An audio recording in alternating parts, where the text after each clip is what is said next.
एकं नित्यं विमलमचलं सर्वधी साक्षिभूतं भावातीतं त्रिगुणरहितं सद्गुरुं तं नमामि। नमो ब्रह्मादिभ्यो ब्रह्मविद्या सम्प्रदायकर्तृभ्यो वंश ऋषिभ्यो महाभ्यो नमो गुरुभ्यः। सर्वोपप्लवरहित प्रज्ञानघन प्रत्यगो ब्रह्मैवाहमस्मि अहं पदार्थरहितः सदाशिवसमारम्भां व्यासशङ्करमध्यमाम् अस्मदाचार्यपर्यन्ताम् हरिः ओम्। श्री गुरुभ्यो नमः। हरिः ओम्। काशी पंचकम శంకర భగవత్పాదులు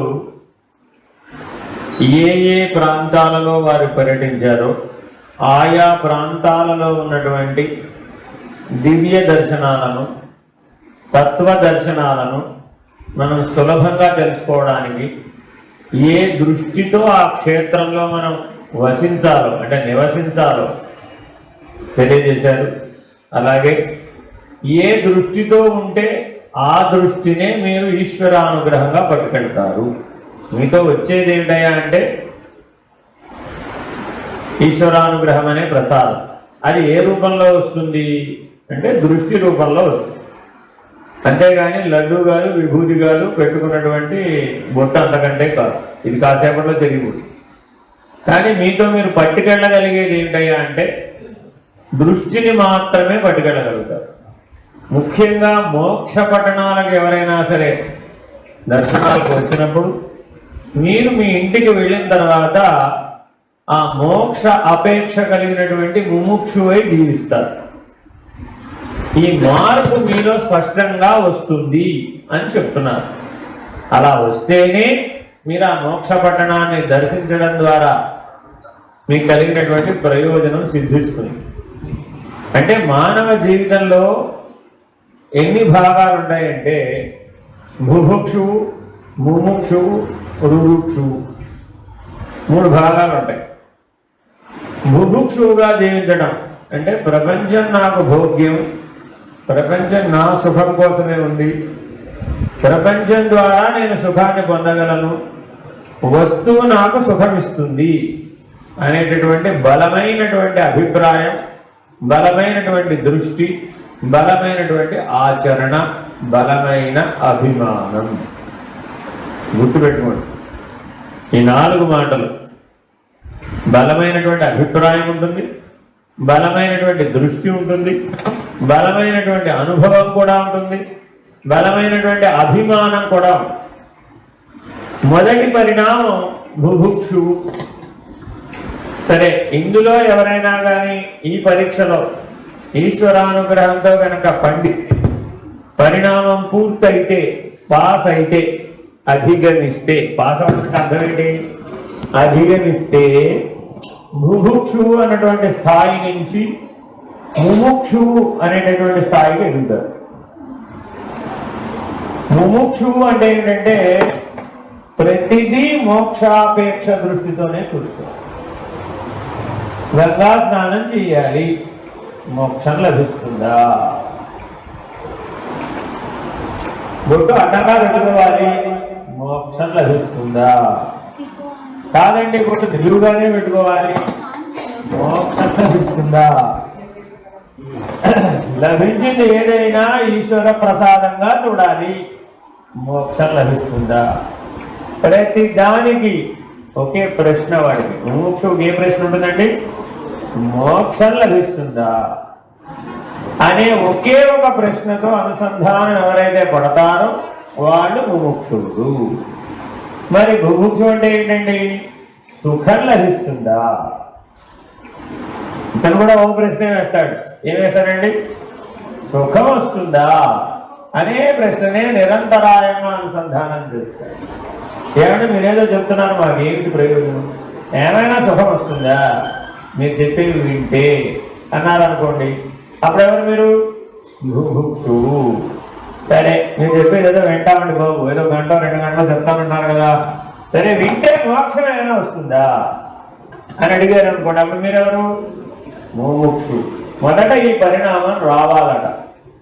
అంటే మీరు ఈ ప్రపంచాన్ని మొత్తాన్ని, ఇది అని చెప్పలేదు, ఈ ప్రపంచం మొత్తాన్ని కూడా మీరు ఈ దృష్టితో చూడవచ్చు. బాగా గుర్తుపెట్టుకోండి. మీరు ఈ శరీరంతోనే ఏ పని చేయాలన్నా కూడా, శరీరం లేకపోతే ఏ పని చేయలేదు. శరీరం ఉన్నవాడు పని చేయకుండా ఒక క్షణం కూడా ఉండలేదు. ఇది గుర్తుపెట్టుకోవాలి.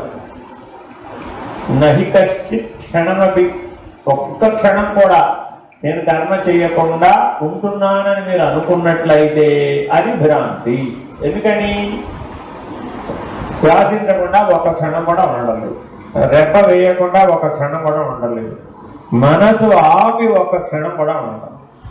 కాబట్టి ఇవంతా కూడా ఆ కర్మవశాత్తు మనం చేస్తున్నటువంటి పని. అది ఆలోచన అయినా పని, ఆచరణ అయినా పని, ఫలమైన పని, అంతా పని. మనం అందరం పని కోసమే పుట్టాం, పనివాడుగానే బ్రతుకుతున్నాం, పని యొక్క ఫలితం కోసమే జీవిస్తున్నాం. ఇది బుభుక్షు అంటే. బాగా గుర్తుపెట్టుకోండి. లేవగానే ఇవాళ నా పని ఏమిటి వాడు గుర్తు. పశువుని కట్టివేయటం. పొద్దున లేవని ఏం చేయాలండి? పశువులు కట్టేయాలి. రాత్రి కూడా పశువులు కట్టేయం, వదిలేస్తాం, నిద్రపోవాలి కదా. అవి కూడా పొద్దున లేవని ఏం చేయాలి? పశువులు కట్టేయాలి. మనం కూడా రాత్రి పూట ఏం చేస్తున్నాం? ఇంద్రియాలనే పశువుల్ని స్వేచ్ఛగా వదిలేసాం, హాయిగా విశ్రాంతి తీసుకున్నాం. పొద్దున లేవగానే ఏం చేస్తాం? పశువులను తీసుకెళ్ళి కట్టేస్తాం. ఎక్కడ కట్టేస్తాం? వాటి వాటి విషయాలలో ప్రవేశింపజేస్తాం. మరి వాటి వాటి విషయాలలో ప్రవేశించినప్పుడు అవి స్వేచ్ఛగా ప్రవర్తిస్తున్నాయా, అంటే సుఖం కోసం ప్రవర్తిస్తున్నాయా, మోక్షం కోసం ప్రవర్తిస్తున్నాయా? ఎందుకంటే ఏ పని చేయాలన్నా ఇంద్రియాలతోనే చేయాలి కదా. ఇంద్రియాలు ఏమైనా పని చేయగలరా? మనసు కూడా ఇంద్రియమే, బుద్ధి కూడా ఇంద్రియమే, చిత్తం కూడా ఇంద్రియమే, అహంకారం కూడా ఇంద్రియమే. అంతరింద్రియ పంచకంలో లెక్కేస్తే జ్ఞాత కూడా ఇంద్రియం. కాబట్టి ఇంద్రియాలు అనేటటువంటి దృష్టితో మీరు చూస్తే ఆ ఇంద్రియాలను మీరు సుఖం కోసం వాడుతున్నారా, మోక్షం కోసం వాడుతున్నారా? నేను సుఖం కోసమే వాడుతాను అనే బలమైన అభిమానం, బలమైన నిర్ణయం కలిగిన వాడు వాడు గురువు. నేను ఇంద్రియాలను మోక్షం కోసమే వాడతాను. మాట్లాడితే మోక్షం కోసమే మాట్లాడతాను. కళ్ళు ఇవి చూస్తే ఆ మోక్షాపేక్ష అనేటువంటి దృష్టితోనే చూస్తాను. వింటే, శ్రవణేంద్రియంలో వింటే మోక్షాపేక్షకు ఉపయోగపడే మాటలనే వింటాను. ధారణ చేస్తే మోక్ష అపేక్షతో ఉపయోగపడే వాటినే ధారణ చేస్తాను. మాట్లాడితే ఉద్వేగం లేకుండా మాట్లాడతాను, ఉద్వేగం కలగకుండా మాట్లాడతాను, వాక్ తపస్సుగా మాట్లాడతాను. ఇలా అనేక నియమాల సమాహారమే మోక్షాపేక్ష. ఈ ప్రపంచంలో అత్యంత ఎక్కువ నియమాలు ఎవరికి ఉంటాయంటే ముముక్షువుకే ఉంటాయి. హైయెస్ట్ రూల్స్, వారికంటే లిస్ట్ ఆఫ్ రూల్స్ ఎప్పటికీ ఉండవు. ఎందుకంటే వాడు హైయెస్ట్ ఫలితాన్ని అడుగుతున్నాడు కాబట్టి. ఈ ప్రపంచంలో మానవుడై పుట్టినటువంటి వారికి అత్యుత్తమ ఫలం ఏమిటి? మోక్షమే. అదే అత్యుత్తమ ఫలం. దానికి అనేక నిర్వచనాలు ఉండవచ్చు, దానికి అనేక సాధనలు ఉండవచ్చు, దానికి అనేక మార్గాలు ఉండవచ్చు, దానికి అనేక సిద్ధ వస్తువులుగా కూడా ఉండవచ్చు, దాని స్థితి ఏ రీతిగా అయినా ఉండవచ్చు. కానీ సుఖాపేక్ష పొందడానికి ఎన్ని మార్గాలు ఉన్నాయో మోక్షాపేక్ష కూడా అన్ని మార్గాలు ఉన్నాయి. ఇది బాగా గుర్తుపెట్టుకోవాలి. సుఖాపేక్షకి ఎన్ని మార్గాలు ఉన్నాయో మోక్షాపేక్ష కూడా అన్ని మార్గాలు ఉన్నాయి. అదే ఈ ప్రపంచంలో ఉన్నటువంటి గొప్ప విశేషం. రెండు ఒకచోటే ఉంటాయి. సుఖాపేక్ష మోక్షాపేక్ష రెండు ఒకచోటే ఉంటాయి. రెండు వేరువేరుగా ఉండవు ఈ ప్రపంచంలో.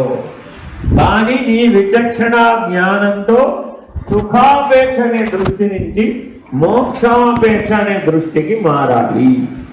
అప్పుడు మాత్రమే మొదటి పరిణామ దశ పూర్తవుతుంది. సరే, అలా ఎవరికైనా పూర్తయిన వాళ్ళు ఉంటే వాళ్ళు ముముక్షువులు. ఆ ముముక్షువులు తీవ్రమైనటువంటి సాధన చేస్తారు. ముముక్షువు తీవ్రమైన సాధన చేయడండి. ఎందుకని అంటే గాలివాటికి ఏమైనా లభిస్తాయేమో అని ఆలోచిస్తూ, అదే ముముక్షువు యొక్క లక్షణం. నాయన నువ్వు ఏదైనా కష్టపడి సంపాదించాలి అన్నాం అనుకోండి, అబ్బా అంత కష్టం నేను పడలేనండి. ముముక్షు అయిన వాడి మొదటి ప్రతిస్పందన ఏమిటంటే, బాబు కష్టపడి నువ్వు సంపాదించాలి నాయనా అని చెప్పగానే, అంత కష్టమైతే నాకు వదిలేండి మహాప్రభు అని మీరే ఉంచుకోండి. ఆఖరికి ఈశ్వరుడు మోక్షం ఇస్తానన్నా కూడా అలాగే చెప్పిన వాళ్ళు పురాణాలలో అనేక మంది ఉన్నారు. ఈశ్వర సాక్షాత్కారం పొందినటువంటి రాక్షసులు అనేక మంది ఉన్నారు. మనమే పిశాచాలు అనేక మంది ఉన్నారు, యక్షులు అనేక మంది ఉన్నారు, విద్యాధరులు ఉన్నారు. వీళ్ళందరూ కూడా ఈశ్వర పూజ చేశారు. మీరు చదివే రుద్రాధ్యాయమే చేస్తారు. వాళ్ళు కూడా వేరే ఏముండదు. వాళ్ళు కూడా ఈశ్వర సాక్షాత్కారం పొందితే మోక్షం అడగలేదు. ఎందుకని? బుభుక్షువులు కాదు. గుర్తుపెట్టుకోండి, ఏదో ఒక క్షణంలో మీ సుకృతం ఆ స్థాయికి చేరినప్పుడు మీకు ఈశ్వర సాక్షాత్కారం మీ హృదయంలో కలుగుతుంది. కలిగినప్పుడు మీకు మోక్షాపేక్ష స్ఫురించాలి. అది స్ఫురించదు. ఏదో ఒక వేప విత్తనమే స్ఫురిస్తుంది. ఈ బుభుక్షు అడిగేవన్నీ కూడా వేప విత్తనంతో సమానమైనటువంటివి. ఇది బాగా గుర్తుపెట్టు. మీకు ఏదైనా స్ఫురించవచ్చు కాక, జనన మరణాల మధ్యలో ఏది స్ఫురించినా కూడా అది వేప విత్తనంతో సమానమైనటువంటిది. ఫలితం చేదు ఫలాలే ఉంటాయి దాంట్లో. అదేమిటంటే మాకు సుఖంగానే తోస్తుంది కదా, మీరు చేదంటున్నారు కానీ మాకు ప్రియంగానే ఉంది కదా, అప్రియంగా లేదు కదా. అదే నాయన బుభుక్షు. ప్రపంచంలో అందరూ కూడా దుఃఖం అనేటటువంటి అనుభవం లేని మానవుణ్ణి వెతికి పట్టుకురాగలరా? ఈ కాశీపట్టణంలో 1 కోటి మంది జనాభా ఉన్నారనుకుంటే, 84 క్రోసుల దూరం లోపల ఉన్న విస్తరించినటువంటి ఈ కాశీపట్టణంలో 1 కోటి మంది జనాభా ఉన్నారనుకుంటే, దుఃఖానుభవం లేనటువంటి వ్యక్తిని ఎవరైనా తేగలరా అంటే ఒక్కడు కూడా ఉండడు. ప్రతి ఒక్కడికి ఏదో ఒక క్షణంలో దుఃఖానుభవం కలుగుతుంది. దేని వల్ల కలిగింది? దేని వల్ల కలిగింది అని ప్రశ్న వేసుకోమంటున్నాడు. దుఃఖం కలగగానే ఎవరి వల్ల కలిగిందని అనకూడదట, దేని వలన కలిగింది. బుభుక్షువుకు వచ్చేటటువంటి ప్రశ్న ఎవరి వలన కలిగింది. ముముక్షువుకు వచ్చేటటువంటి ప్రశ్న దేని వలన నాకు దుఃఖం కలిగింది. ఇద్దరి మధ్య ఇంత తేడా ఉంటుంది. ముముక్షువు ఎవరి వలన కలిగిందో వాళ్ళ మీద ప్రతీకార భావనను కలిగి ఉంటాడు. వెంటనే రాగద్వేషాలు వస్తాయి. వెనువెంటనే ప్రతిస్పందిస్తాడు. వెనువెంటనే అభిమానం ఏర్పడుతుంది. వెనువెంటనే అహంకారం పటమరిస్తుంది. వెనువెంటనే తానే ఉత్తముడనేటటువంటి భావన కూడా లభించేస్తుంది. మిగిలిన వారంతా అధములనే దృష్టి కూడా కలుగు. ఏకకాలంలో జీవో బ్రహ్మైవ నాపరహ మరుగుడు వీడు. బుభుక్షువు ఉన్న సమస్య ఒకటే. వాడికి ఏం జరుగుతుంది అంటే ఆలోచన లేకుండా క్షణం కూడా ఉండలేడు. ఆలోచన వచ్చిన వెంటనే ఈ మార్పులన్నీ లోపల రేపపాటులో జరిగిపోతాయి. మరో క్షణకాలానికల్లా జీవో బ్రహ్మైవ నాపరహ అనేటటువంటి స్వరూప జ్ఞానం మరపుకు వెళ్ళిపోతుంది. దానికి కారణం ఏ చిన్నదైన ఆఖరికి గడ్డి మర కూడా కావచ్చు. మీ ఇంటి ముందు ఒక ఆవు నడిచి వెళుతుందండి, గడ్డి ఉంటే దాన్ని తినటమో తొక్కడమో చేయటం దాని సహజ లక్షణమేనా కాదా? దాని ఎడల మీకు కోపం రావడం కూడా సహజమేనా కాదా? మా ఇంటి ముందు గడ్డి దొక్కేసింది, మా ఇంటి ముందు గడ్డి తినేసింది అని మీ కోపం వచ్చింది అనుకోండి, ఏమైనా ప్రయోజనం ఉందా? మానవ జీవితంలో ఆవేశం కలిగిన క్షణాలన్నీ ఇలాంటివే. ఈ ఉపమానాన్ని గుర్తుపెట్టుకోవాలి. ఆవేశం ఏ క్షణంలో మీకు రానివ్వండి. అది దేనివల్ల వచ్చిందయ్యా అంటే, మీ ఇంటి ముందు ఆవు గడ్డి వేసింది, మీకు ఆవేశం వచ్చింది. మా ఇంటి ముందు గడ్డి వేసింది, నా పర్మిషన్ లేకుండా. గడ్డి మీరేం కల్పించలేదు సుమి, కానీ మీ ఇంటి ముందు గడ్డి మలిచింది దానంతట అదిగా. గడ్డి తినడం ఆవు సహజ లక్షణం, కానీ మా ఇంటి ముందు గడ్డి నా పర్మిషన్ లేకుండా తినడమే ఆవు. ఇలాంటి అభిమానం కలుగుతుంది. దేనివల్లైనా కావచ్చు, ఇది అదని చెప్పడానికి వీలు. ఇలాంటి అభిమానయుతుడైన వాడెవడో వాడు బుభుక్షువు. Very very important. ఈ విషవలయంలో నుంచి మీరు బయటపడాలి అంటే పరమహంస ఒక మాట చెప్తారు. ఎందుకు దీన్ని విషవలయం అన్నారు అంటే, ఈ విషం ఒకసారి తలకెక్కితే ఈ అభిమానం, ఈ అహంకారం, ఈ అవిద్య, ఈ అజ్ఞానం, ఈ బుభుక్షు అనే దృష్టి, జీవుడు బ్రహ్మము వేరు వేరు అనేటటువంటి బలమైనటువంటి వేర్పాటు స్థితిని నీలో జన్మ జన్మాంతరాలకు నాటుకునేటట్లుగా చేస్తుంది. కాబట్టి ఈ విషం ఒకసారి ఎక్కితే శతజన్మాంతర పర్యంతం మీకు తొలగదు, అంత ప్రభావాన్ని కలిగిస్తుంది. బాగా గుర్తుపెట్టుకోండి. చాలామంది నేను వచ్చినప్పటి నుంచి గమనిస్తున్నాను, ఏదేదో వ్యవహారికంగా మాట్లాడుకోకుండా ఉండలేని వాళ్ళే ఎక్కువ మంది ఉన్నారు. ఏదో మాట్లాడుకుంటారు, ఎందుకంటే మాట్లాడకపోతే మనిషిలో అవుతాడండి, రాయవుతాడు కానీ. కానీ ఆ మాట్లాడే మాట బుభుక్షువై మాట్లాడుతున్నావా, ముముక్షువై మాట్లాడుతున్నావా? ముముక్షువు కానటువంటి వాడు రురుక్షు అయ్యే అవకాశం లేదు. బాగా గుర్తుపెట్టుకోవాలి. రురుక్షు అంటే ఏంటి? ఆరు వృక్షోర్మునేర్యోగి అని మానవులని భగవద్గీత వారి వారి సాధనా స్థితిని బట్టి, వారి వారి జ్ఞాన స్థితిని బట్టి విభజన చేసింది. పరమాత్మ విభజన చేశాడు. మనమందరం 6 వృక్షులుగా జీవించాలి. కనీసం ఎదిగితే మునులుగా జీవించవచ్చు, ఇంకా ఎదిగితే యోగులుగా జీవించవచ్చు, ఇంకా ఎదిగితే జ్ఞానులుగా జీవించవచ్చు. బాగా గుర్తుపెట్టుకోండి. మీరే సాధనైనా చేయండి, తీర్థయాత్రలు చేయండి, స్నానాలు చేయండి, జపాలు చేయండి, అభిషేకాలు చేయండి, యజ్ఞాలు చేయండి, యాగాలు చేయండి, హోమాలు చేయండి, తపస్సులు చేయండి, ప్రాణాయామం చేయండి, ధ్యానం చేయండి, ఏమైనా చేయండి. మీకు దాని వలన లభించిన జ్ఞానం 4 స్థాయిల్లో ఉంటుంది.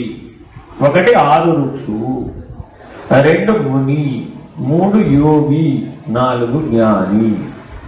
జ్ఞానానికి 4 స్థాయిలు ఉన్నాయి. ఆరు వృక్షువు అంటే ఏంటయ్యా?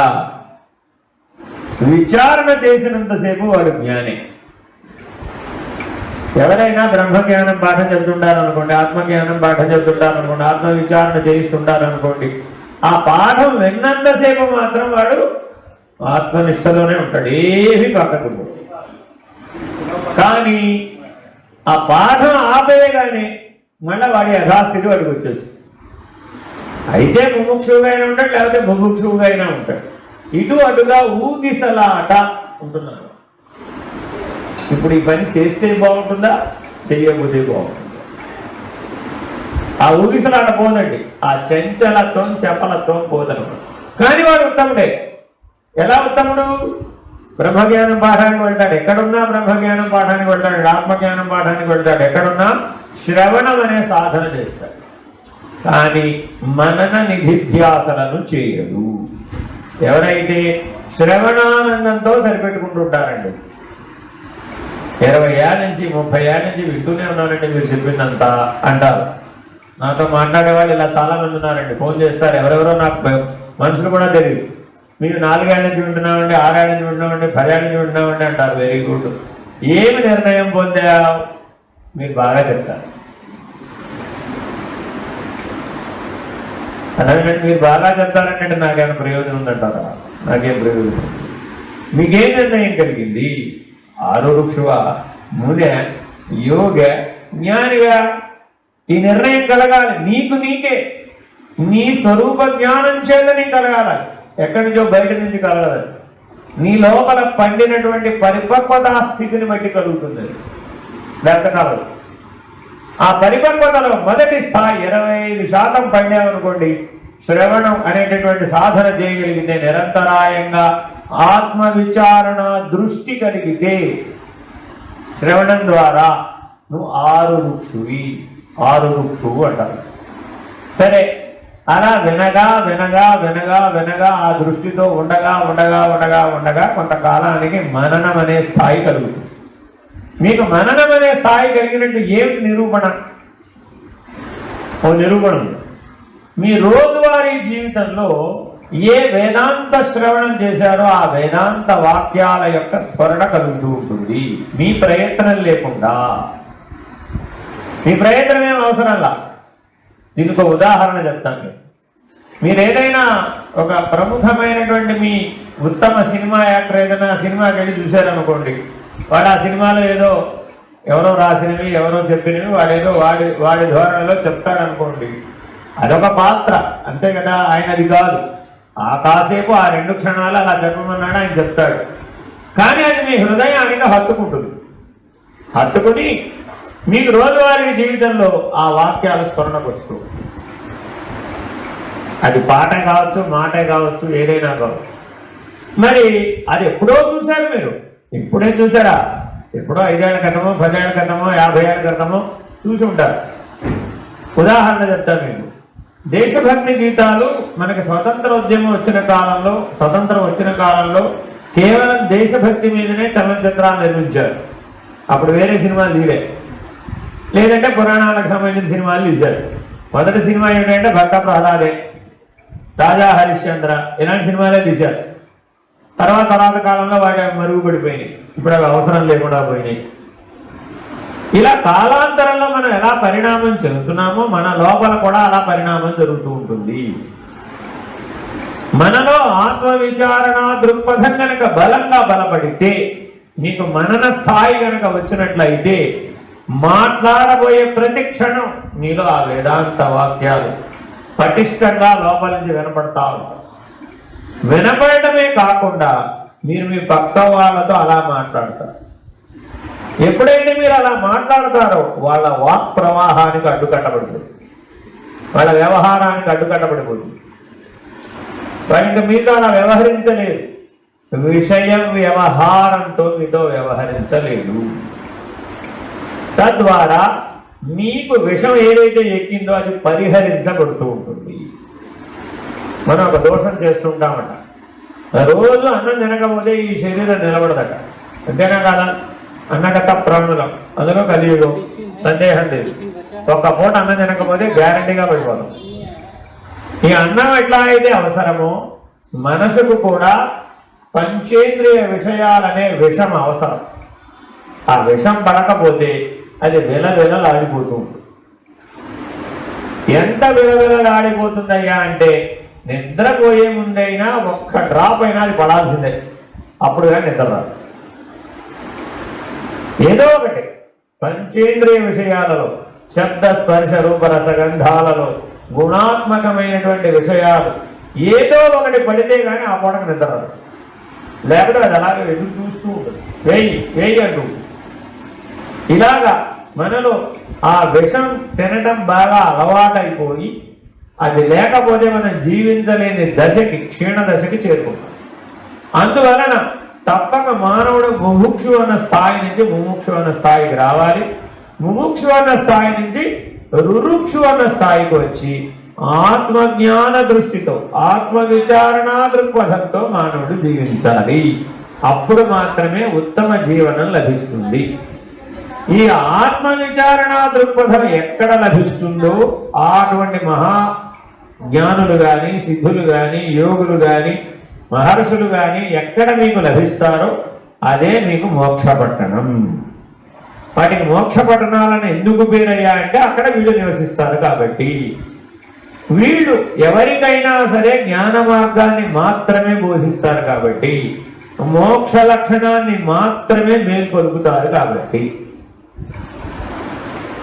ఇక ఇలా మీరు కనుక జీవిస్తూ ఉంటే దీనిని మననం అంటారు. ఈ మననం ఎప్పుడు కలిగిందని మీకు ఫలితాలు ఎప్పుడు మీరు అధిగమించినటువంటి పాస్ ఎప్పుడవుతారయ్యా అంటే లేస్తూనే మీకు ఆ స్ఫురణ రాదు. ఉదయం లేస్తూనే నేను ఆత్మస్వరూపుడను అనేటటువంటి స్ఫురణ మీకు ఎప్పుడైతే కలుగుతుందో అప్పుడు మీకు మననం స్థిరపడ్డట్టు. అప్పటి వరకు మననం స్థిరపడనట్లే. ఇంకా మననం అనే ప్రక్రియ జరుపుకోవాల్సిందే, ఎవరికి వాళ్ళు చేయవలసిన పనిది. దీనికి గురువు సహాయం ఏం అవసరం లేదండి. శ్రవణ కాలంలో గురువు గారి సహాయం అవసరం, శాస్త్రం యొక్క సహాయం అవసరం. మననానికి గురువు గారి సహాయం, శాస్త్రం సహాయం అవసరం లేదు. ఇది ఎవరికి వారు బాగా చేయవలసిన పని.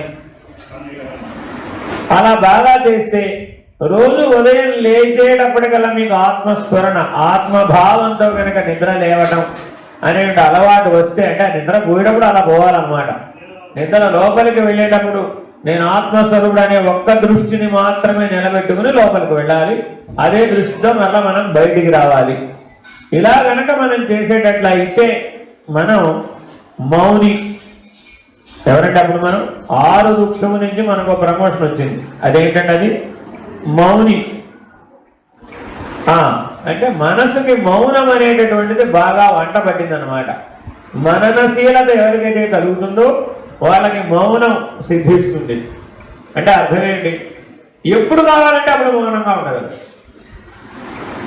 ఇప్పుడు మీరు మౌనంగా ఉండాలనుకోండి, అదొక బ్రహ్మ ప్రయత్నం. దానికి ఎన్నో రకాలు కలిసి రావాలి. ఒక్కొక్కన ఏసీ ఉండాలి, ఒక్కొక్కన సరైనటువంటి అట్మాస్ఫియర్ ఉండాలి, యాంబియన్స్ ఉండాలి. అప్పుడు ధ్యానం కుదరాలి, మిమ్మల్ని ఎవరు డిస్టర్బ్ చేయకుండా ఉండాలి, ఏ పాలవాడో కూరలవాడో పిలవకుండా ఉండాలి, మధ్యలో మీకు ఏమి స్ఫురించకుండా ఉండాలి. ఎన్నో సందర్భాలు కలిసి వస్తే కానీ అది మౌనం అవ్వదు. అది కూడా వాంగ్మౌనమే తప్ప మానసిక మౌనం కాదు. గాఢ నిద్రలో ఎట్లా అయితే మనసు మౌన పడుతుందో అలా మనసు మెలకువలో మౌన పడిన వాడెవడో వాడు ముని. ఇది ప్రమాణం. అలా మీరు మారాలి. ముని అయినటువంటి వాడికి నిధి కలుగుతుంది. అతనికి ఒక ప్రయోజనం ఉంది. ఏమిటంటే అది నిధి. ఓ నిధి లభిస్తున్నట్టు అతనికి. ఏమిటంటే ఆ నిధి పేరు జ్ఞాన ఐశ్వర్యం. ఆ నిధి ఏంటంటే జ్ఞాన ఐశ్వర్యం. అంటే అర్థం ఏంటంటే అతను తలచినంత మాత్రమున ఆత్మభావంలో ఉండగలుగుతాడు.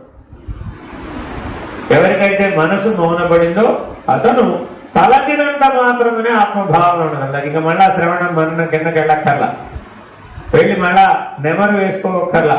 ఆవు దగ్గరికి ఒక పాఠం నేర్చుకోవాలంటే మా గురువు గారు, మనందరి గురువు గారు అచల పరిపూర్ణ రాజయోగి స్వామి నిర్భయానందులు నాకు మొదటి పాఠం గోశాలలో చెప్పారు. ఆవు పక్కన మేస్తోంది. ఏం చూసావన్నారు. ఏమిటంటే ఆవు తింటుంది అన్నారు. అంతేనా అన్నారు. అంతేనా అంటే అర్థం ఏంటి? అందుకని నువ్వేదో నేర్చుకోవాలని అక్కడ విషయం. ఆవు మామూలుగా మీరు గడ్డి తింటం చూసే ఉంటారు కదా. ఆ ఆవు గడ్డి తింటం చూస్తే మనకి ఏమైనా స్ఫురించిందా? అంటే ఆవు గడ్డి తింటుంది మనకి ఏముంది. సరే, ఒక సంవత్సరం ఆగి రాబో అన్నారు. నీకేం స్ఫురించలేదు కదా. స్ఫురించాలి. అదాని పని తింటుందని ఎవరు వేస్తుంది. దాని నుంచి నీకు తత్వార్థం ఏం బోధపడిందని, తత్వజ్ఞాన దృష్టితో చూస్తే నీకేం బోధపడింది, సాధకుడిగా నీకేం బోధపడింది, జ్ఞానిగా నీకేం బోధపడింది అని అడగడం. అంతేనా అంటే అర్థం. ఎందుకని ఈ జగత్తే నీ గురువు. జగద్గురు అంటే జగత్తు గురువు కాదు, జగత్తే గురువు. జగత్తే గురువుగా చూస్తే ఇప్పుడు ఆ ఆవు మేసిందండి. దాంట్లో నీకేం పాఠం బోధపడింది? ఆత్మజ్ఞాన దృష్టితో చూస్తే నీకేం బోధపడింది అది అడగడం. అంతేనా అంటే అర్థం. అదేంటంటే సంవత్సరం తర్వాత రమ్మన్నారంటే అంతే, మరి నీకేం స్ఫురించలేదు కదా. కళ్ళెదురకుండా ప్రత్యక్షంగా నీకు ఆత్మస్వరూపం కనబడుతూ ఉంటే నీకేం స్ఫురించలేదు కదా. శాస్త్రంలో వెతుక్కోవడమును ధ్యానంలో వెతుక్కోవడం కాదు. ఆవు నెమరు వేస్తూ ఉంటే ఆత్మజ్ఞానం స్ఫురించాలట. వీడు జ్ఞాన ఐశ్వర్యం కలిగిన వాడు. వీడికి ఏ ఐశ్వర్యం ఉందంటే జ్ఞాన ఐశ్వర్యం ఉంది. వాడి దగ్గర దేవుళ్ళ రూపాయలు లేకపోవచ్చు, వాడికి ఆ రూపాయలతో పని లేదు అంతకంటే. అర్థమేనండి? కానీ వాడికి ఏది చూసినా ఎలా కనబడుతుందంటే ఆత్మజ్ఞానం. ఆత్మజ్ఞానం ఆవు మేస్తుంటే ఆత్మజ్ఞానం స్ఫురిస్తుంది వాడు. వీడు యోగి. యోగి అంటే ఎవరంటే తన కళ్ళ ఎదురకుండా ఏది కనబడ్డా కూడా ఈ జగత్తులో వెంటనే వాడికి ఆత్మజ్ఞాన స్ఫురణ కలుగుతుంది, వెంటనే వాడికి ఆత్మానుభవం కలుగుతుంది. ఆవు మేస్తుంటే ఆత్మానుభవం కలుగుతుంది. అంత సులభమైనటువంటిది ఆత్మానుభవం.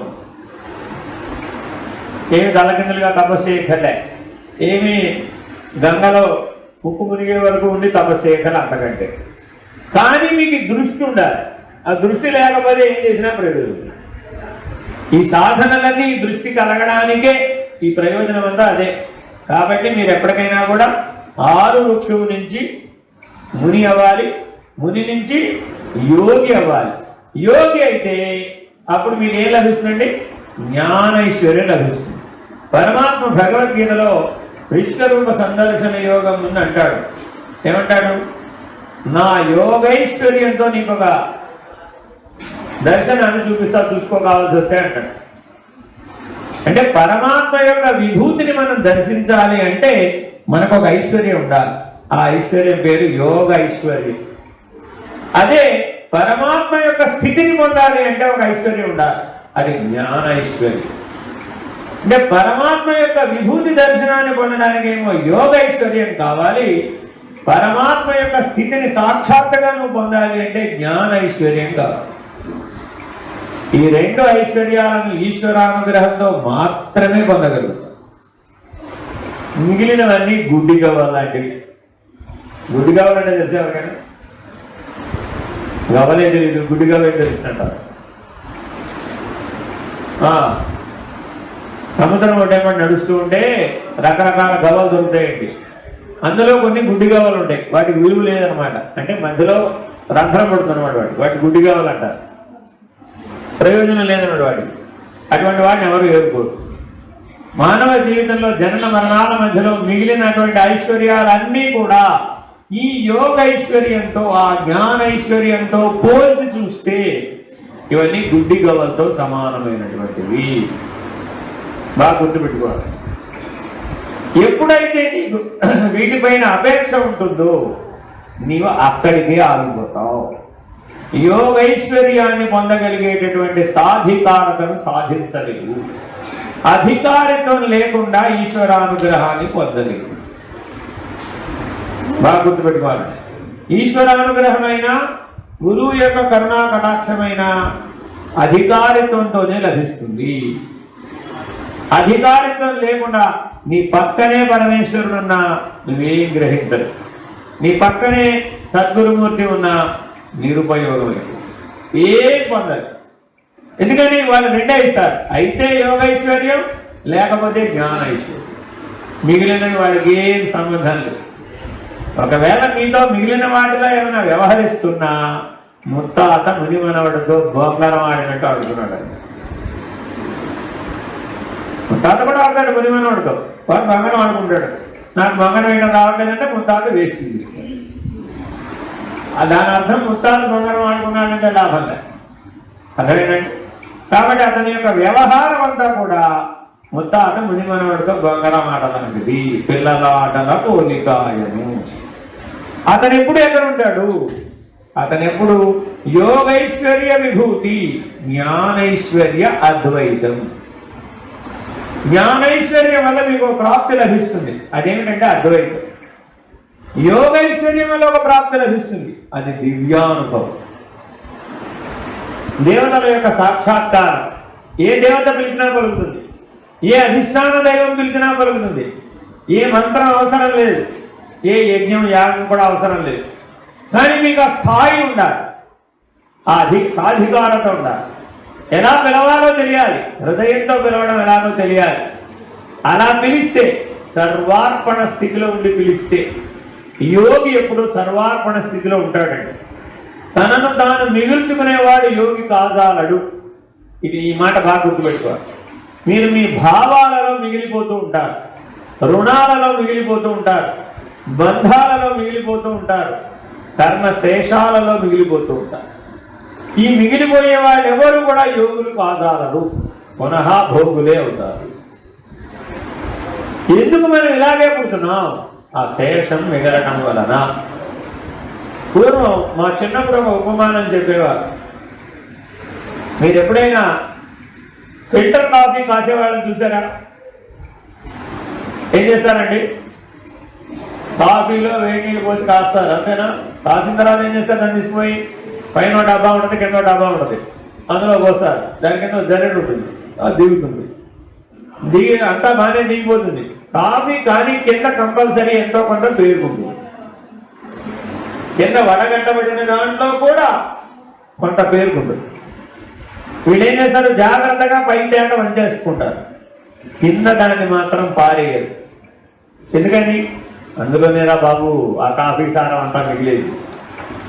మళ్ళా రిపీట్ చేస్తాడు. ఇది ఇలా రిపీట్ అయిపోతూనే ఉంటుంది. మీరు ఎప్పుడైనా కానీ టీ బయట బంక్లో తాగుతామో లేదు, ఇప్పుడు వచ్చే దాదాపు టీ తాగా, ఆ టీ కాసేవాడు కూడా అంతే. పొద్దున్నే శ్రీ గురుభ్యో నమః అని మొదలు పెడతాడు. రాత్రి దుకాణం కట్టేసే వరకు టీ పొడి కంటిన్యూ అవుతుంటుంది అడుగున. మరిగింది మరిగింది మరిగింది అలా మరుగుతూనే ఉంటుంది. అందుకే మీకు అంత బాగా రుచి వస్తుంది. మన ఇంట్లో అప్పటికప్పుడు తయారు చేసిన టీ అంత రుచి రాదు. కాఫీ కూడా అంతే, భోగం కూడా అంతే. ఆ కింద మిగిలిపోతూ ఉంటుంది శేషం. మరల పునరావృత్తి, మరల పునరావృత్తి, మరల పునరావృత్తి. పునరావృత్తికి ఎన్నిసార్లు చెందితే అంత బలమైనటువంటి ఆనందం కలిగినట్లుగా భ్రాంతి కలుగుతుంది. ఎన్నిసార్లు పునరావృత్తి అయినా అంత బలమైన ఆనందం కలిగేస్తుంది. అర్థమైందండి? మళ్ళా మళ్ళా చూడాలి, మళ్ళా మళ్ళా తినాలి, మళ్ళా మళ్ళా వినాలి, మళ్ళా మళ్ళా పట్టుకోవాలి, మళ్ళా మళ్ళా ఏదో చెయ్యాలి, మళ్ళా మళ్ళా. ఆ మళ్ళా మళ్ళా అనేది పడిపోతుంది. ఇది పునరావృత్తి అంటే. కాబట్టి మానవులందరూ తప్పక ఏదైనా సరే తీర్థయాత్రగా మోక్ష పట్టణానికి వెళితే లేదా మోక్ష పట్టణంలో నివసించేవాడు తప్పక దేని కొరకు జీవించాలయ్యా అంటే పశ్యమే యోగమైశ్వర్యం అంటాడు. విశ్వరూప సందర్శన యోగంలో నా యోగైశ్వర్యాన్ని చూడవయ్యా అంటాడు. నేను ఎలా చూస్తానయ్యా, నాకు ఆ కళ్ళు లేవు కదా అంటాడు అద్భుతుడు. దదామి దివ్య చక్షుం అంటాడు. అంటే దివ్యత్వాన్ని దర్శించాలి అంటే కూడా ఓ దృష్టి ఉండాలి. చక్షు అంటే అర్థం మీకు అదనంగా మూడో కన్ను వచ్చిందని కదా. దృష్టి, దివ్య దృష్టి, అంతటా వ్యాపకమై ఉన్నటువంటి దైవ లక్షణాలను, దైవీ తత్వాన్ని, దివ్యత్వాన్ని చూడగలిగే దృష్టి, అది దివ్య చక్షు అంటే. దాని ద్వారా యోగైశ్వర్య విభూతి అయినటువంటి సర్వం శివమయం జగత్ అనేటటువంటిది, సర్వం బ్రహ్మమయం జగత్ అనేటటువంటి దర్శనం కలుగుతుంది. ఇది యోగైశ్వర్యం.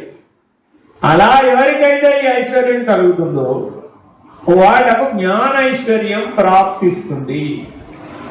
జ్ఞానైశ్వర్యానికి సాధన చేయడం కుదరదు. ఈ సాధన ద్వారా జ్ఞానైశ్వర్యం లభిస్తుందని చెప్పడం కుదరదు. యోగైశ్వర్యం లభిస్తుంది. యోగైశ్వర్యం ఎవరికైతే లభిస్తుందో వారికి జ్ఞాన ఐశ్వర్య ప్రాప్తి కలుగుతుంది. తద్వారా అభేద దృష్టి కలుగుతుంది. తద్వారా అభేద దృష్టి కలుగుతుంది, అద్వైత దర్శనం కలుగుతుంది. జీవో బ్రహ్మైవ నాపరహ అనేటటువంటి లక్షణం కలుగుతుంది. ఏమిటండి మాకు దానివల్ల ప్రయోజనం? గొప్ప ప్రయోజనం ఉంది. అభిమాన రాహిత్యం జరుగుతుంది, అహంకార రాహిత్యం జరుగుతుంది, అజ్ఞాన నాశనం జరుగుతుంది, అవిద్యా మోహ విచ్ఛిత్తి కలుగుతుంది. అది జ్ఞానైశ్వర్యం వల్ల ప్రయోజనం. ఆ జ్ఞానైశ్వర్యంతో తప్ప ఇవి ఎప్పటికీ వేరే దాంతో పోవు. ఇంకో ఉదాహరణ, ఎవరికైనా సరే ఏదైనా విష ప్రభావం కలిగిందనుకోండి, ఆ విష ప్రభావాన్ని తీసేయాలంటే ఏం చేయాలి? అమృత యోగము అని మనకు వైద్య విధానం ఒకటి ఉందండి.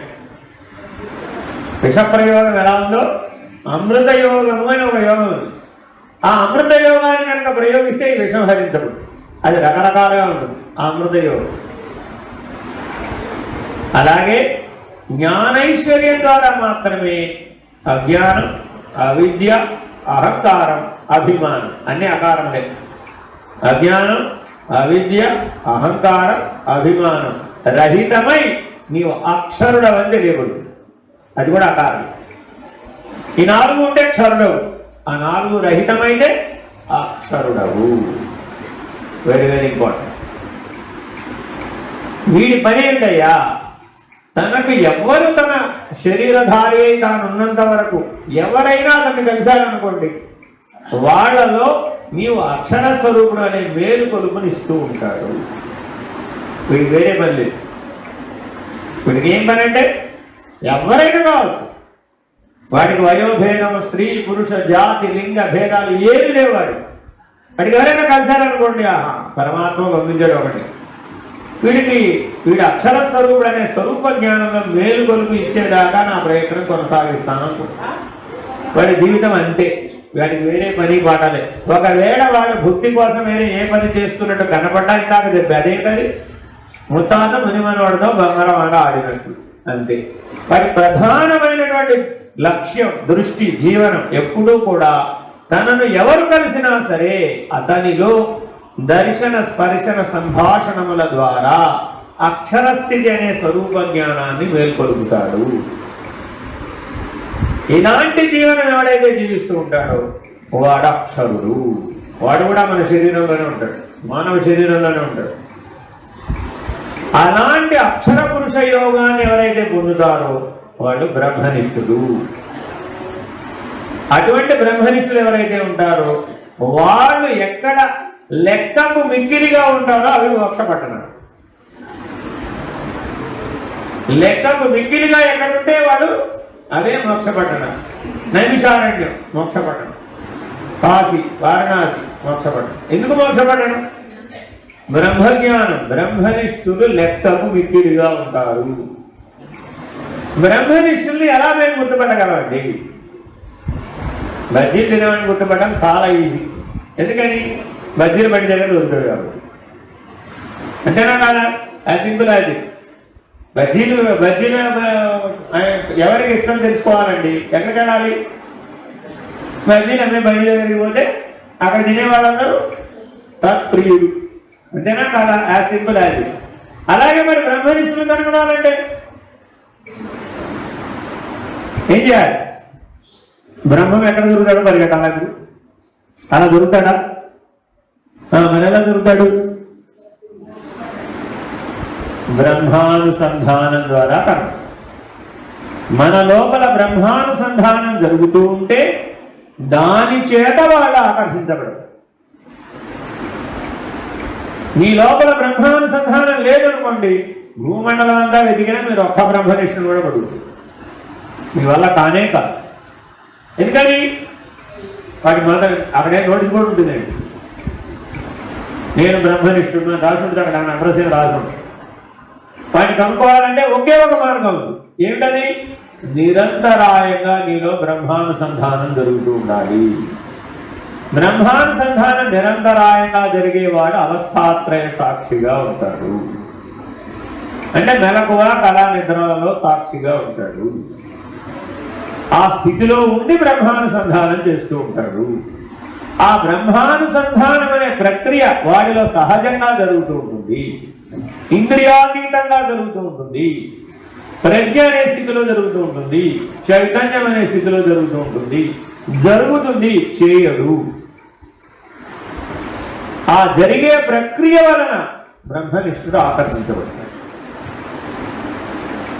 ఒక పువ్వులో ఉన్నటువంటి మకరందం తేనెటీగని పిలుస్తుందట. నిజంగానే పిలుస్తుందంటారా? పిలవడం లేదంటారా? పిలుస్తుందా పిలవడం లేదా? పిలుస్తుంది.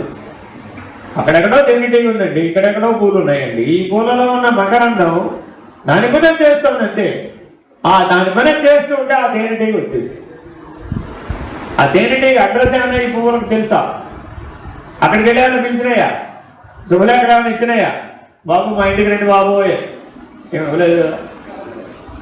అలా నీలో ఎప్పుడైతే అవస్థాత్రయ సాక్షిత్వం అనేటటువంటి స్థితిలో బ్రహ్మానుసంధానం జరుగుతూ ఉందో అప్పుడు నీకు బ్రహ్మనిష్ఠుల సాహచర్యం లభిస్తుంది. ఎలా తెలుస్తున్నాయో వాళ్ళ సాహచర్యం వలన తెలుస్తుంది, వేరే రకంగా తెలియదు. అంటే అర్థం ఏంటండి, ఏమంటే కనీసం రోజుకి 3 సార్లు సంధ్యావందనం చేస్తాడా చేయడా? చేస్తే చేయవచ్చు, చేయకపోతే చేయవచ్చు. రోజు 3 సార్లు గంగలో స్నానం చేస్తాడా చేయడా? చేస్తే చేయవచ్చు, చేయవచ్చు. రోజు 3 సార్లు విశ్వేశ్వర దర్శనానికి వెళ్తాడా ఎలా? చేస్తే చేయవచ్చు, చేయవచ్చు. ఈ ప్రపంచంలో సృష్టి మొత్తం మీద అన్ని రకాల ఎగ్జంప్షన్స్ ఎవరికి ఇవ్వబడతాయంటే బ్రహ్మనిష్ఠుడికి. వాడికి అన్ని ఎగ్జంప్షన్. ఏమంటే టైంకి అన్నం తింటాడా మానేస్తాడా? తింటే తినొచ్చు, మానేస్తాడు. టైంకి పడుకుంటాడా లేస్తాడా? పడుకుంటే పడుకోవచ్చు, లేస్తే లేదు. ఏమైనా పని చేస్తాడా మానేస్తాడా? చేస్తే చేయవచ్చు, మానేస్తే మానే. పిల్లలతో ఆడుకుంటాడా పెద్దవాళ్ళతో ఆడుకుంటాడా? ఎవరితో అయినా ఆడుకోవచ్చు, ఏది చేయకపోవచ్చు. కొన్ని ధ్యానం అన్నా చేస్తాడా? కనీసం చేస్తే చేయవచ్చు, మానేస్తే మానే. ఎందుకని? ఇవన్నీ వాడికి పిల్లల ఆటలు. వాడు సహజ గంభీరుడు. సముద్రం ఎలా ఉంటుందో వాడు అలా ఉంటాడు. ఇవన్నీ ఏంటి? నదులు లాంటివి. బ్రహ్మనిష్ఠుడు సముద్రం లాంటివి. ఇలాంటి వాళ్ళు కొన్ని కోట్ల మందిని పోషించగలుగుతాడు. ఒక్క బ్రహ్మనిష్ఠుడు 1 కోటి మంది సాధకులైనా పోషించగలుగుతాడు తన యొక్క దర్శన స్పర్శన సంభాషణలకు. ఎందుకంటే వాడు ఎదురుకుండా 1 కోటి మంది లేరు కాదు.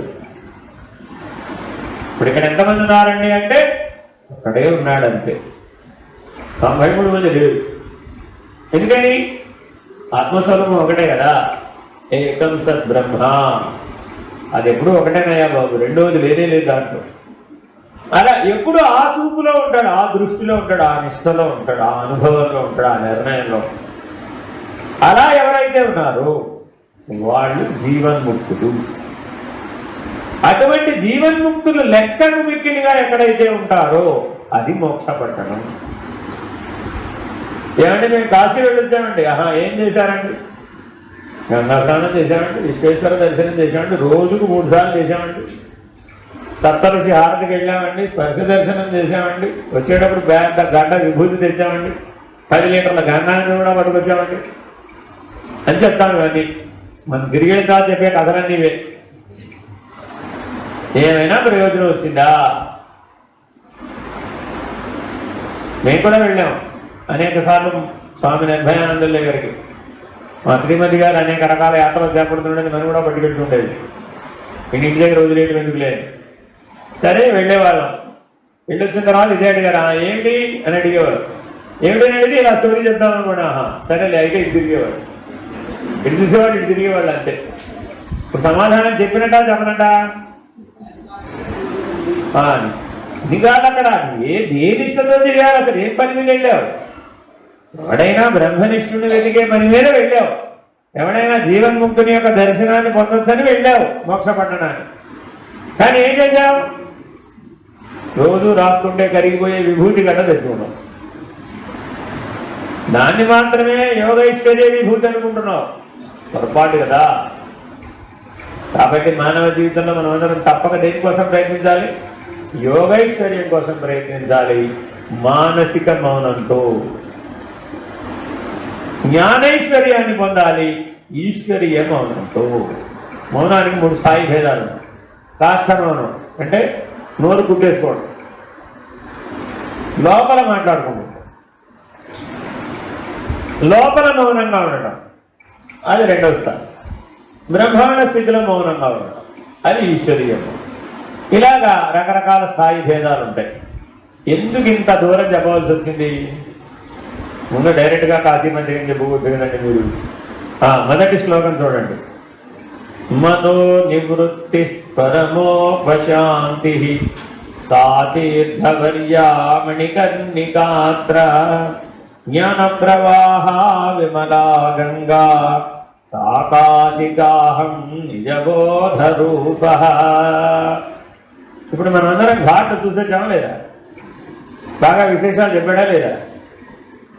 అది ఆవిడ పెట్టింది, నేను పెట్టాడు, ఆయన చేశాడు, ఇది బోలో గంగా మాతాకి జై. మీ చేత ఇప్పుడు కూడా అనిపించేసాడు. ఏం చేయమంటున్నాడంటే అసలు యాక్చువల్గా కాశీ పంచకం చెప్పి మిమ్మల్ని గంగా నది స్నానానికి తీసుకెళ్దాం అనుకున్నాం, కానీ మీకు అవకాశం లేదు, కనీసం వచ్చిన తర్వాత చెప్తున్నాం. ఎందుకంటే ఈ దృష్టితో గంగా స్నానం చేస్తారు, ఘాట్లు అలా చూస్తారని మా అభిప్రాయం. కానీ ఈశ్వరానుగ్రహం మీకు అంతవరకే ఉంది, వచ్చిన తర్వాత చెప్తున్నాం. కనీసం మనో నివృత్తి పరమోపశాంతి సాదీర్ఘవర్యా మణికర్ణికాత్ర. అన్ని ఘట్టాలలో కల్లా ఉత్తమమైన ఘట్టమేది మణికర్ణికా ఘాట్. అంతేనండి. ఒక పక్కన ఏం జరుగుతుంటుందండి? మహాశ్మశానం జరుగుతూ ఉంటుంది, ఒక పక్క స్నానం జరుగుతూ ఉంటాం, ఒక పక్క స్నాన ఘాట్ జరుగుతూ ఉంటుంది, ఒక పక్క మహాశ్మశానం జరుగుతూ ఉంటుందండి. 360 రోజులు జరుగుతూ ఉంటుంది మణికర్ణికా ఘాట్లో. ఏం బోధిస్తుంది ఇప్పుడు అది? ఆ చితిలో దహనమైపోయేటటువంటి వాడికి ఏ మనోవృత్తులు ఉన్నాయి అని నిన్ను ప్రశ్నించుకో. జననం నుంచి మరణం దాకా నీ జీవితం అంతా మనోవృత్తి రూపం. ఆ కనబడుతున్నటువంటి దహనమైపోతున్నటువంటి చితికిలో ఆ శవానికి, ఆ చితి మంటలలో కాలిపోతున్నటువంటిది ఏదైతే ఉందో దానికి ఏ మనోవృత్తి రూపం ఉంది అని ప్రశ్న వేసుకోమని మణికర్ణికా ఘాట్ నిన్ను మేల్కొలుపుతుంటాడు. అందుకు అది ఉత్తమం. మిగిలిన అనే కథలు.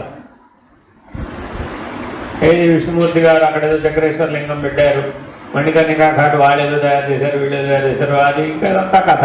అదంతా నేను ప్రిపేర్ చేయడానికి పిల్లవాడిని తల్లి ఎలా ప్రిపేర్ చేస్తుంది ఒకటి చెప్పాలంటే ఒకటి చెప్పదు డైరెక్ట్గా. ఒక కథ చెప్పుకొస్తుంది. అనగా ఒక ఊళ్ళో రాజుగారు ఉండేవారు, 7 కొడుకులు ఉన్నారు. ఈ కథ చివరికి ఎక్కడికో వస్తుంది, ఆవిడేదో చివరికి చెప్తుంది. ఆ చివరికి చెప్పిన మాటే కరెక్ట్, ఈ ముందు కథంతా కూర్చొన్నమాట. అలాగే ఇవన్నీ ఆ పురాణాలన్నీ నీ జ్ఞానైశ్వర్యాన్ని పొందడానికి సిద్ధపరుస్తాయి. ఇవన్నీ సూటిగా ప్రశ్న అడుగుతున్నాడు, ఏమయ్యా మణికర్ణికా ఘాట్ చూసావా చూడలేదా? చూశానండి. మనోవృత్తులు నశించినయ్యా. మణికర్ణికా ఘాటును దర్శించినటువంటి వాడికి ఒక ఫలితం రావాలట వెంటనే, వెంటనే. ఏమిటది? మనోవృత్తులు నశించాలి. మనోవృత్తి పరమోపశాంతి సాదీర్ఘవర్యా మణికర్ణికాత్ర. తీర్థములలోకెల్లా ఉత్తమమైన తీర్థం ఏది? తీర్థాలు భూమండలం చాలా ఉన్నాయా లేదా? కపిల తీర్థం అలా ఎన్నైనా చెప్పుకోవచ్చండి. చాలా తీర్థాలు ఉన్నాయి. ఆకాశగంగ, పాతాళగంగ, మనం ఉన్నటువంటి స్వరగంగ. మనం కూడా ఇప్పుడు స్వర్గంగంలో ఉన్నామండి. ఈ గంగా ప్రవాహం స్వర్గంలో మొదలైంది, విష్ణుపాదోద్భవంలో మొదలైంది, పాతాళం దాకా పోతుంది. దీనికి వాస్తవానికి స్వరగంగ అని పేరు, ఆకాశగంగ అని పేరు, రకరకాల పేర్లు ఉన్నాయి. గంగా స్తోత్రం చదివితే మీకు చాలా పేర్లు తెలుస్తాయి. ఇంతకీ ఉత్తమమైన తీర్థం ఏది అని అడుగుతున్నాడు. మణికర్ణికా ఘాటే ఉత్తమమైనటువంటి తీర్థం. సా తీర్థవర్య, వరిష్టమైనటువంటి తీర్థం ఏది? మణికర్ణికా తీర్థం. ఎందుకని? అక్కడ నీవు గనక ఒక జాము కాలం కూర్చుని గనక ఏ సాధనైనా చేశామనుకోండి, ఏ సాధనైనా పరాలు, మనోనివృత్తి కలుగుతుంది. ఒక జాము కాలం కనుక చేసినట్లయితే మనోనివృత్తి కలుగుతుంది. ఉత్తమమైనటువంటి యోగులందరూ లింగోద్భవ కాలం నుంచి బ్రహ్మ ముహూర్తం వరకు మణికర్ణికా ఘాట్లో సాధన చేస్తారు. వాళ్ళని దర్శించాలంటే ఆ టైంలోనే వెళ్ళాలి. పగలెడితే కనపడరు, ఇప్పుడైనా కనపడరు. లింగోద్భవ కాలం నుంచి బ్రహ్మ ముహూర్త కాలం వరకు మాత్రమే వాళ్ళు కనబడతారు. వాళ్ళు ఆ టైంలోనే సాధన చేస్తారు. అశరీరులు కూడా సాధన చేస్తారు అక్కడ. అందువలన జ్ఞాన ప్రవాహ విమల గంగా. కనబడుతున్న గంగ నీళ్లు కాదట. ఈ గంగా నది కాదట. ఇప్పుడు మునిగి వచ్చామే బాగా నీళ్లు వేడిగా ఉన్నాయండి, నీళ్లు తలగా ఉన్నాయండి, లోతు ఎక్కువగా ఉందండి, లోతు తక్కువగా ఉందండి, 3 సార్లు మునిగానండి, 6 సార్లు మునిగానండి, 9 సార్లు మునిగానండి, జపం బాగా చేశానండి, అభిషేకం బాగా చేశానండి. అది కాదయ్యా గంగా. విమల ప్రవాహ. మీకు అందులోకి దిగగానే మీలో నుంచి మాలిన్యం ఏం దూరమైందో మీకు తెలియబడిందా? ఏమిటండి మనలో ఉన్న మాలిన్యం? పంచమలములు. మనలో ఏమున్నాయండి? పంచమలములు. 5 స్థాయిలో మలములు ఉన్నాయండి. ఆ పంచమలములు గంగలో దిగగానే దూరం అయిపోతాయి. అది విమల ప్రవాహ. ఎవరికైనా అనుభవం కలిగిందా? కలిగితే వాడికి గంగా స్నాన ఫలం లభించినట్టు.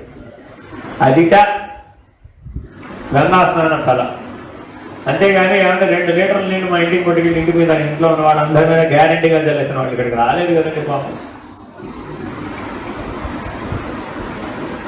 పోయేటప్పుడు ఎవరైనా పరమపదించేటప్పుడు చివరి కాలంలో గంగాతీర్థం ఒక కాశీ నుంచి గంగాజలం పట్టుకెళ్ళి వాడు శాంతం పోయిన తర్వాత పోస్తారు. కానీ కాస్త తెలివిండగా పోయారండి. మళ్ళీ అది కూడా శాంతం నేను వెళ్ళిపోయాడు అని నిర్ణయం డాక్టర్ చేసిన తర్వాత అప్పుడు దురస్థిరాలు పట్టరండి, కాశీ గంగాజలం పట్టరండి అంట. ఎవరికి ప్రయోజనం? సరే, ఒకవేళ అది కూడా గంగా ఫలం రాదు. అలాగా ఆయనకి గంగా స్నానం చేయిస్తారు, ఒక చెంబుతోటి నీళ్లు పోయిస్తారు ఆ చివరి అంత్యేష్టి కాలంలో కూడా. కానీ ఫలితం రాదు. ఎందుకని? విమల ప్రవాహ. నీవు అందులో మునగగానే నీలో నుంచి ఆ పంచమలములు అలా దూరంగా వెళ్ళిపోతాయి. అలా జరగాల. ఇప్పుడు ఏం సాధన చేశారండి అంటే, ఏం సాధన చేయరు ఆయన. వెళ్ళి గంగలో మునిగాడంటే. ఏ గంగలో మునిగాడని అడిగాడు. ఏ గంగలో మునిగితే పంచమలములు దూరం అయిపోతాయో ఆ గంగ జ్ఞాన గంగ. ఆ దృష్టితో ఉండాలి నువ్వు. అంతేగాని నేను పోయినసారి వచ్చినప్పుడు గంగలో నీళ్ళు బాగలేదండి, ఇప్పుడు బాగానే ఉన్నాయండి. పోయినసారి మాలిన్యం చాలా ఎక్కువ ఉందండి, ఇప్పుడు తేటగానే ఉన్నాయండి. ఇప్పుడు ప్రజలందరూ బాగానే గంగానదిని వాడుతున్నారండి. భౌతికం. దీని మీదే మన దృష్టి అంతా పోతుంది. నా కాళ్ళ ముందే ఆయన తీసుకొచ్చేదంతా అందులో వారం కూర్చోటండి. అలా దానికి ఆ పక్కనే ఎలా స్నానం చేస్తానండి నేను? కనీసం నేను స్నానం చేసేంత వరకైనా ఆయన ఆగలేదండి. ఇలా ఏవేవో ఇంటికి వెళ్ళిన తర్వాత కాశీ విశేషాలు చెప్పంటే ఇలాంటివి చెప్తుంటారు. ఏం ప్రయోజనం లేదండి ఇవన్నీ. అందుకని కాశీ పంచకం చదువుకొని కాశీలోకి రావాలంట. అసలు వాస్తవానికి ట్రైన్లో వద్దామని అనుకున్నాం. వచ్చి ఉంటే ట్రైన్లోనే ఈ పాఠం చేద్దాం అనుకున్నాం. కానీ మీరు ఏరోప్లేన్లో వచ్చారు, హాయిగా నిద్రపోయి వచ్చారు. వచ్చిన తర్వాత కూడా మీకు అవకాశం రాలేదు. ఇప్పుడన్నా తెలుసుకోండి కనీసం. ఇక్కడ మీరు పొందవలసినవి 2 ఫలాలు. మొదటి శ్లోకం 2 ఫలాలను నిర్ణయిస్తుందండి. ఒకటేంటంటే మనోనివృత్తి రూప ఫలం. క్షణమాత్రంలో మనోనివృత్తి రూప ఫలం కలుగుతుంది మణికర్ణిక ఘాట్ సాధన చేయడం ద్వారా, దర్శనం చేయడం ద్వారా. 2వ ఫలం జ్ఞానగంగా ప్రవాహంలో నీవు స్నానం చేయడం ద్వారా విమలం పంచమలములు దూరం అవుతాయి. సాకాశికాహం నిజబోధరూప. ఈ 5 శ్లోకాలకి శిరస్సు లేదా కిరీటం లాంటిది మకుటం. సాకాశికాహం నిజబోధరూప. ఎవరికైనా ఏదైనా జపం చేసే అలవాటు ఉంటే ఈ చివరి మకుటాన్ని జపం చేయమని చెప్తారు. సాకాశికాహం నిజబోధరూప. కాశీలో నిజబోధ తెలియజేసేటటువంటి నిజ గురు దర్శనాన్ని పొందారట.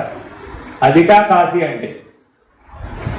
అంతేగాని మనం మాట్లాడుకునే ఏ విశేషాలు విశేషణాలు కావాలి. నిజ గురు దర్శనం కలిగిందా కలగలేదా? నిజ బోధను పొందావా పొందలేదా? అప్పుడు మాత్రమే కాశీ యాత్ర ఫలం లభిస్తుంది. అప్పుడు నీకు అధికారిత్వం లభిస్తుంది. కాశీ సమారాధన చేసేటువంటి అధికారిత్వం లభిస్తుంది. మీరందరూ ఇళ్ళకు వెళ్ళిన తర్వాత మీకు అధికారిత్వం ప్రాప్తిస్తుంది. ఎవరెవరైతే కాశీ క్షేత్ర దర్శనానికి వస్తారో వాళ్ళందరూ కూడా కాశీ సమారాధన చేసేటువంటి అధికారిత్వం ప్రాప్తిస్తుంది మీకు. ఏమిటయా? మీరు ఇక్కడ పొందినటువంటి నిజబోధను 10 మందికి అందించడమే సమారాధన. దానికి ఒక పద్ధతి ఉందండి. ఏ ఫోటోలు పెట్టరు, ఏ విగ్రహాలు కూడా పెట్టరు. మీ ఇంటిలో ఈశాన్య మూల గోడకి పసుపు గుండ్రంగా అలుగుతారు, ఒక గుండ్రం చేస్తారు వృత్తాకారంలో. దాని మీద 3 అడ్డనామాలు కంసంతా పెడతారు. ఆ కుంకుమతో పెట్టి అదే ఈశ్వర స్వరూపం, అదే విశ్వేశ్వరుడు. అక్కడే దీపారాధన చేస్తారు, అక్కడే షోడశోపచార పూజ చేస్తారు. నిర్గుణతత్వాన్ని బోధిస్తారు. నిజబోధ అంటే నిర్గుణతత్వం. నీవే నిజబోధన అయితే ఇక్కడ నిజ గురువు ద్వారా నిర్గుణమైనటువంటి తత్వాన్ని గ్రహించావో దాన్ని 10 మందికి పంచిపెట్టడం సమారాధన. అంతేగాని గుమ్మడికాయ పులుసు సమారాధనకి ఏం చేయాలండి? మెను చాలా పెద్దగా ఉంటుంది, వాటి వల్ల ఏం ప్రయోజనం. కాబట్టి కాశీకి వచ్చామంటే నిజగురు దర్శనం కలగాలి, నిజబోధను పొందాలి. అప్పుడే సాకాశికాహం నిజబోధ రూప యస్యామిదం కల్పితమింద్రజాలం చరాచరం భాతి మనోవిలాసం సచ్చిత్సుఖైకా పరమాత్మరూపా సాకాశికాహం నిజబోధ రూప. కాశీ క్షేత్రంలో ప్రవేశించగానే 3వ ఫలం కలుగుతుందటండి. యస్యామిదం కల్పితమింద్రజాలం. ఇంద్రజాలం అంటే ఆ లేనిది ఉన్నట్లు, ఉన్నది లేనట్లు, ఈ రెండింటికి ఇంద్రజాలం అనే పేరు.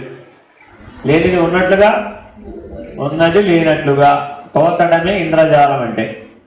యస్యామిదం ఇంద్రజాలం. మనమందరం ఎక్కడ దిగామండి? వస్తువుని బస్సు దిగామా దిగలేదా? దిగ్గానే ఏమనిపించింది? భూమి మీద కాశీలు అడుగు పెట్టగానే విరిగిపోయింది రబ్బ. యస్యామిదం ఇంద్రజాలం. దేహాత్మస్వరూపుడు అనుకున్నావు కాబట్టి ఒళ్ళు విరిగిపోయింది. కాశీ అనే పుణ్యభూమిలో అడుగు పెట్టాననే పులకరింత కలగలేదు. కలిగితే యస్యామిదం ఇంద్రజాలం. ఆ ఇంద్రజాలం విడిపోయింది.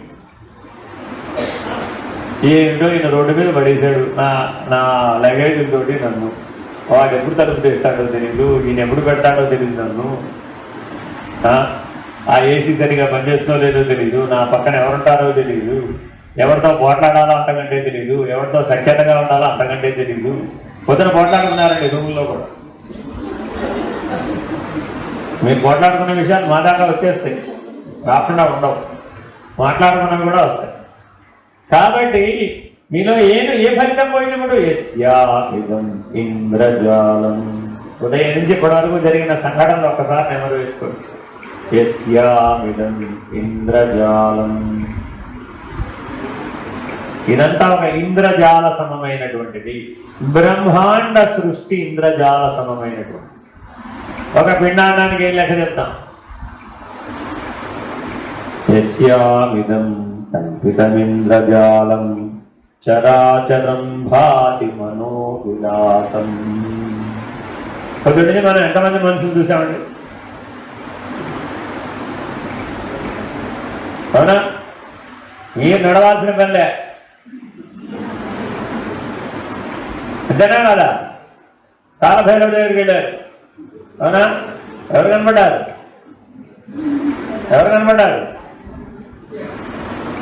ఏంటో ఆ ఎండ ఏంటి, ఈ చెమటలేంటి, ఆ తోపుడు ఏంటి, ఈ దర్శనం ఏంటి, ఈ పరిగెట్టడం ఏంటి, 6 లీటర్ల మంచినీళ్ళు తాగినా కూడా దాహం తీరకపోవడం ఏంటి? కాలభైరవుడు కనపడ్డాడు. యస్యామిదం కల్పితమింద్రజాలం చరాచరం. ఆ ఇంద్రజాలం ఎలా ఉందయ్యా? చరము అచరము, కదిలేదిగాను ఉంది, కదలనిది కాదు. చరాచరం భాతి మనోవిలాసం. అక్కడ వెళ్ళగానే చూశాను నేను, ఇలా వెనక్కి తిరిగి చూశాను. చూడగానే ఓ 100 మంది 1000 మంది చరా కదిలిపోతూ వస్తున్నారు. ఎవరు చూడడానికి? ఆచారం కదలకుండా ఉన్నటువంటి ఆ కాలభైరవుడు చూడాలి. ఇదేనా కాదు? చూడడానికి వస్తున్న వాళ్ళందరూ ఎవరు? చరం, కదులుతున్నారు. ఎవరు చూడడానికి వస్తున్నారు? ఆచారం.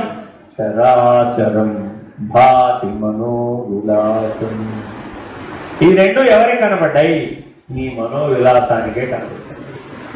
ఏమయ్యా, నీకు మనోనివృత్తి కలిగిందని చెప్పాను కదా, మరి ఈ రెండు ఎలా కనబడ్డాయా నీకు? మొదటి ఫలితం ఏం కలిగింది? మనోనివృత్తి కలిగింది కదా. మనసే లేని వాడికి ఇది కదులుతోందని, అది కదలటం లేదని ఎలా కూర్చుందా నీకు?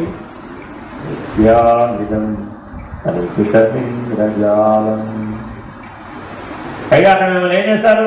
రండి చెడితో పడుకోండి. బాగా గట్టిగా పడతాడండి, తక్కువేం పడడు. తర్వాత మీకేమో కొన్ని విషయాలు చెప్తాడు. అలా చేయి, ఇలా చేయి, నల్లదారం కట్టుకో, తెల్లదారం తీసేయి, ఇలా ఏమో చెప్తాడు. అర్థమైందండి? బాగా కొంతమంది వాళ్ళ ఆటో డ్రైవర్ చెప్పాడు, చెప్పులు వదిలేసాడండి అమ్మా, దేవుడు దర్శనానికి చెప్పులు వేసుకెళ్ళండి, అసలు కాశీలో చెప్పులు వేసుకెళ్ళకూడదు, ఎవరు కూడా చూడండి అంట. సరే కదా, ఏదో చెప్పాడు పాపం ఆటో డ్రైవర్, జ్ఞానోపదేశం చేశాడు కానీ చెప్పులు వదిలేశారు. కాళ్ళు బాగా కాలినాయి. ఇప్పుడు దైవ దర్శనం బాగా కలిగిందా, కాళ్ళు బాగా కాలినాయా? తిరిగి వచ్చిన తర్వాత అడిగా, ఏంటమ్మా సంగతి? కాళ్ళు బాగా కాలిపోయినాయండి బాబు. ఏం చూశారమ్మా అంటే వెంటనే ఆన్సర్ ఏం చెప్పారంటే కాళ్ళు బాగా కాలిపోయాయి. కల్పితమింద్రజాలం చరాచరం భాతి మనోవిలాసం. ఇదంతా మనోకల్పితమైనటువంటి ఇంద్రజాలం. కాలు కాలమే, నేనే ఇంద్రజాలమే. ఈ కదలటమేంటి, ఆ కదలకపోవడమేంటి, ఈ పరుగేంటి, ఆ దృష్టిలో చూడమంటున్నాడు. మనసుకు అతీతంగా చూడమంటున్నాడు. మనోవృత్తి రహితమైనటువంటి స్థితిలోంచి చూడమంటున్నాడు. మౌనివై చూడమంటున్నాడు. యోగివై చూడమంటున్నాడు. జ్ఞానివై చూడమంటున్నాడు. సచ్చిత్ సుఖైక పరమాత్మ రూప. ఒకే ఒక సుఖం ఉందండి ఈ సృష్టి మొత్తం మీద, అందరికీ, సకల జీవులకు. సచ్చిత్ సుఖం. ఆ సుఖానికి ఒక పేరు ఏంటది?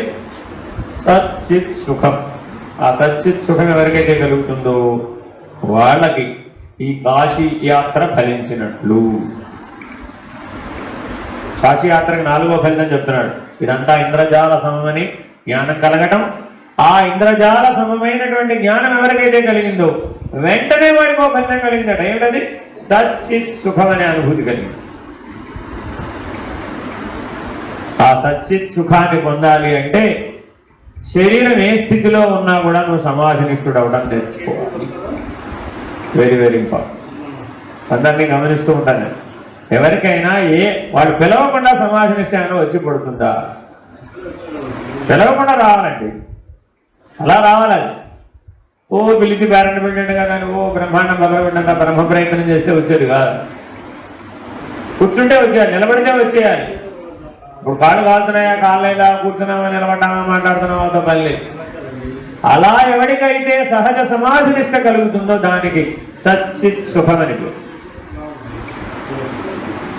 గుర్తుపెట్టుకోండి. సచ్చిత్ సుఖం అంటే ఎక్కడ ఆకాశం అవతల ఉందనుకోండి, అక్కడే ఉండదు. సహజ సమాధి నిష్ఠుడైన స్థితి వాడికి పేరే సచ్చిత్ సుఖం. అటువంటి సహజ సమాధి నిష్టను అనుగ్రహించగలిగినటువంటి మోక్ష పట్టణం కాశికాపురి పరమాత్మ రూపా. ఇటువంటి సహజ సమాధి నిష్ఠుడైనటువంటి వాడికి మాత్రమే పరమాత్మ అంటే ఏమిటో తెలుసు. మిగిలిన వాళ్ళకి మా చిన్నప్పుడు ఒకటి చెప్పేవాడు, దృష్టి మనం ఒక దగ్గర ఉంటాం, దృష్టి మరో దగ్గర ఉంటుంది. అంతేనా కదా? ఇంతకీ నా చెప్పులు ఉన్నాయంటావా పోయినాయంటావా? అక్కడెక్కడ వదిలిపెట్టాం కదా వచ్చేటప్పుడు. ఉన్నాయంటావా పోయినాయంటావా? అర్థమైందండి? ఎక్కడున్నాడు మనిషి?